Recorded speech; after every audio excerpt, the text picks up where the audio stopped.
Martinez tees it up. অভিবাসীর শহর new York, বিশ্বকাপ ফাইনালের আগে তা যেন আরো বেশি। রাস্তাঘাট সব জায়গায় শুধু বিভিন্ন দেশি আর ভাষাভাষী মানুষের ছড়াছড়ি। সবার আগ্রহ বিশ্বকাপ ফাইনাল। কেউ দেখতে চান, কেউ বা দেখবেন বলেই এসেছেন। তাদের অনেকে ভাগ্যবান যাদের আছে টিকিট, আবার অনেকেই শেষ মুহূর্তের আশায় যুক্তরাষ্ট্রের এই শহরে পা দিয়েছেন। কিন্তু টিকিট শুধু সোনার হরিণ নয়, হীরা প্লাটিনামের দাম কেউ ছাড়িয়ে গেছে। সবচেয়ে কম দামি বা নিচের শ্রেণীর ক্যাটাগরি 3 টিকিটের দাম $8,000 থেকে শুরু, টাকায় 10 লাখ। বাকি 103 ম্যাচের সর্বোচ্চ টিকিটের দাম কেউ তা হার মানিয়েছে।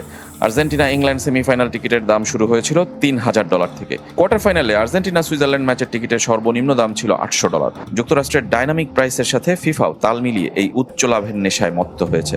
তাতেই $5 লাখ পর্যন্ত গিয়ে ঠেকেছে ফাইনালের টিকিটের দাম।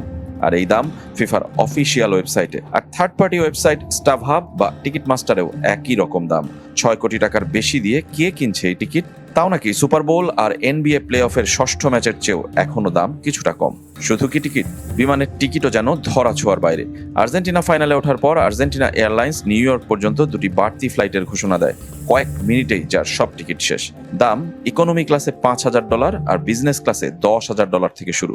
যুক্তরাষ্ট্রের অভ্যন্তরীণ ফ্লাইটের ভাড়াও কয়েক গুণ বেড়ে গেছে। কেন এত আগ্রহ?